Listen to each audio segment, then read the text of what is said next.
प्रतिभागी सुजीत कुमार सर के। मीठी बात और चेहरे पर मुस्कान, मीठी बात और चेहरे पर मुस्कान, सुजीत सर जैसे लोग ही हमारे महफिल की शान। नमस्ते आप सभी को। सबसे पहले मैं प्रकाश सर और मैं सर को धन्यवाद देना चाहूँगा कि उन्होंने मुझे इस मंच का हिस्सा बना दिया है। आज आप सभी के समक्ष एक कविता प्रस्तुत करूँगा और कविता का शीर्षक है रश्मि रथी। रश्मि रथी हमारे देश के महानतम कवि में से एक रामधारी सिंह दिनकर के द्वारा लिखा गया हुआ है।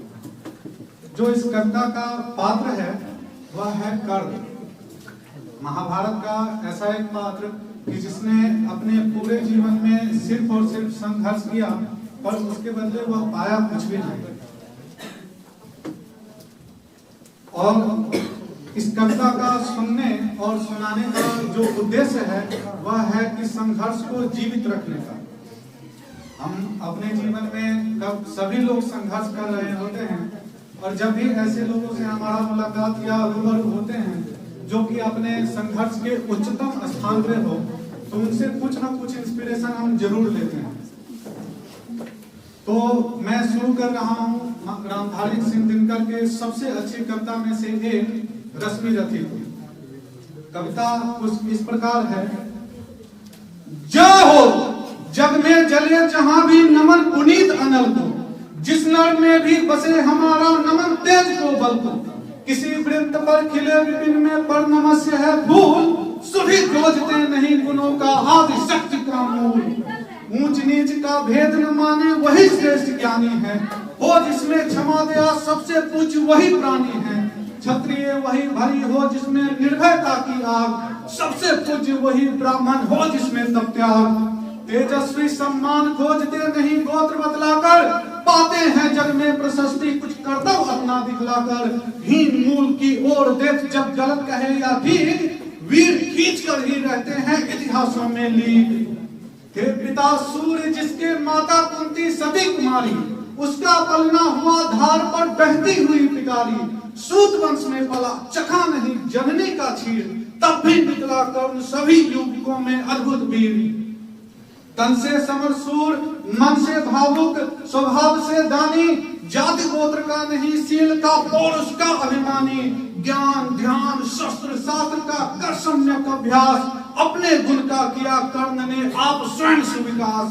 अलग नगर के कोलाहल से अलग पूरी जन से, कठिन साधना में उद्योगी लगा हुआ तन मन से। निज समाधि में निरत सदा निज कर्मठता में चूर, वन्य कुसुम सा खिला कर्ण जबकि आंखों से दूर। नहीं भूलते कुसुम मात्र राजाओं के उपवन में, अमित बार खिलते हुए दूर से पूर्व कुंज कानन में। समझे कौन रहस्य प्रकृति का बड़ा अनोखा हाल, गुदरी में रखते चुन चुन कर बड़ी कीमती लाल। जलद बदल में छिपकर किंतु रवि कब तक रह सकता है, युग की अवहेलना सूरमा कब तक सह सकता है। पाकर समय एक दिन उठी जवानी जाग, फूट पड़ी सबके समक्ष पौरुष की पहली आग। रंगभूमि में था जब अर्जुन समा अनोखा बांधे, बढ़ा वीर भीतर से सहसा कर्ण सरासन साधे।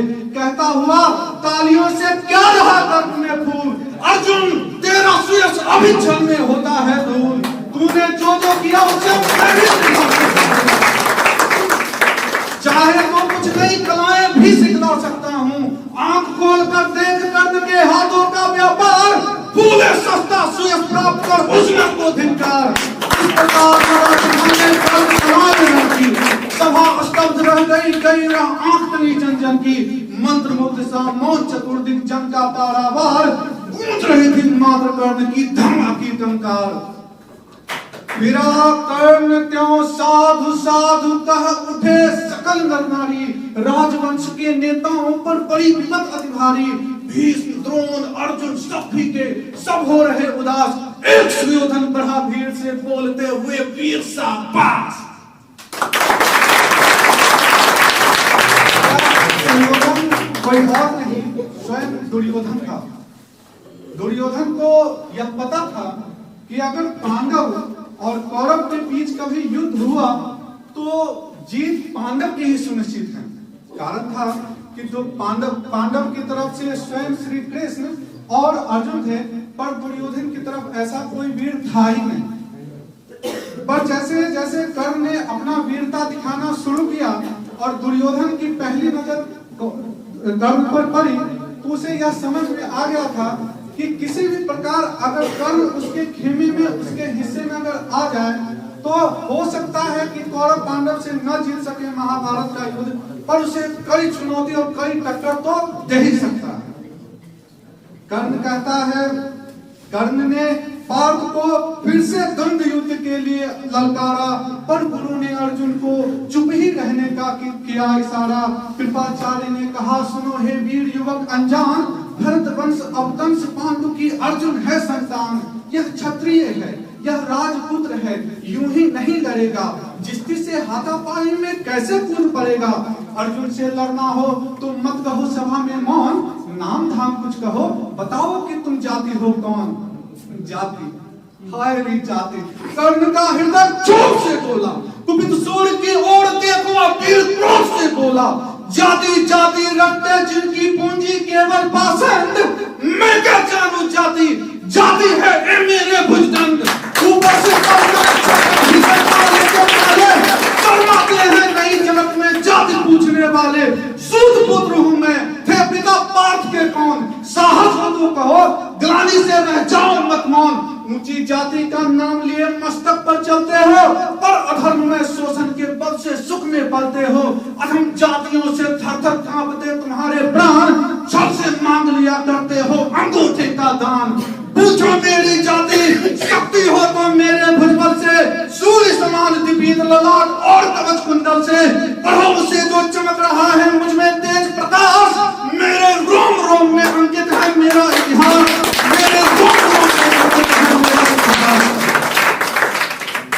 अर्जुन बड़ा वीर क्षत्रिय है, तो आगे वह पावे, क्षत्रित्व का तेज जरा मुझको भी तो दिखलावे। अभी छीन इस राजपुत्र के कर से तीर कमान, अपनी महाजाति की दूंगा मैं तुमको पहचान। कृपाचार्य ने कहा, तुम वृथा क्रुद्ध हुए जाते हो, साधारण सी बात उसे भी समझ नहीं पाते हो।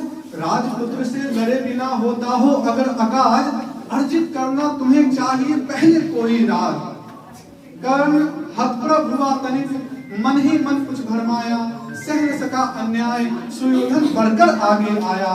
कहा, बड़ा अन्याय है करना अपमान, उस नर का जो दीप रहा हो सचमुच सूर्य समान।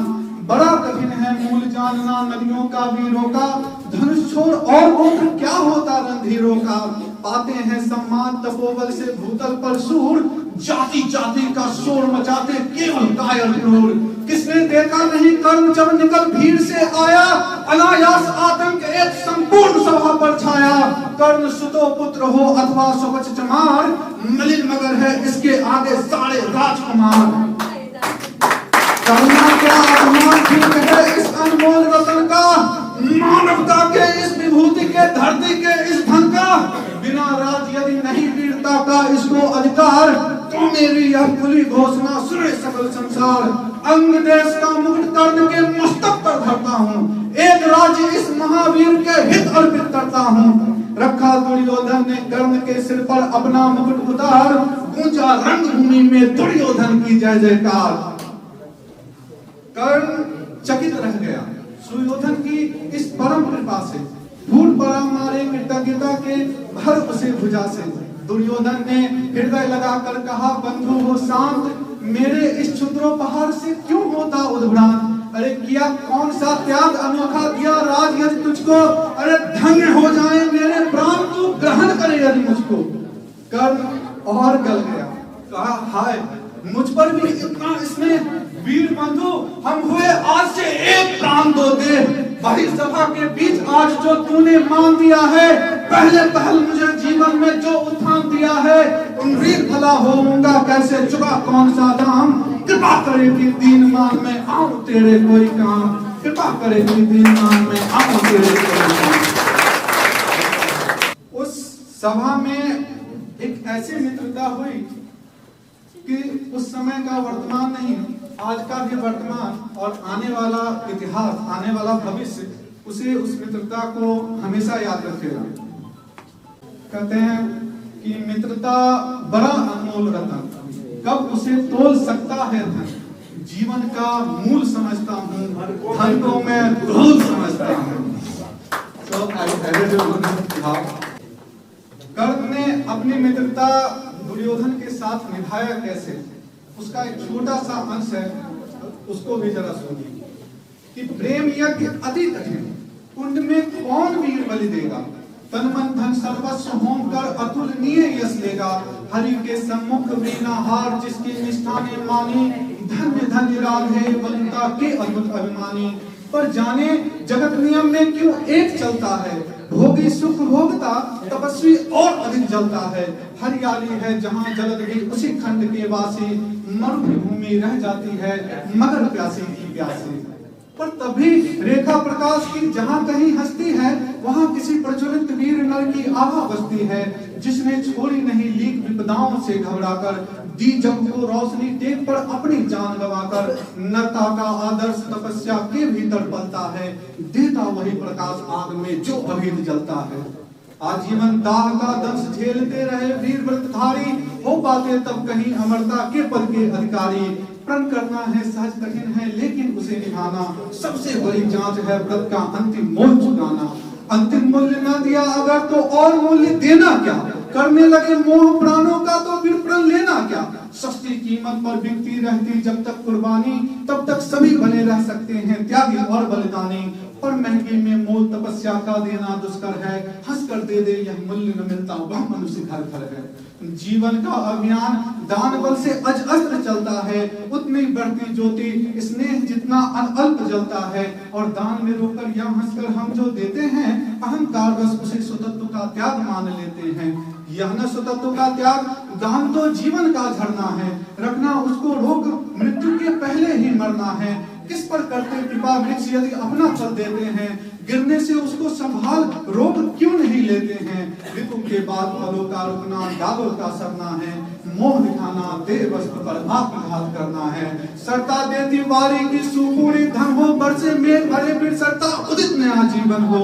आत्मदान के साथ जब जीवन का रिजु नाता है, जो देता जितना बदले में उतना ही पाता है।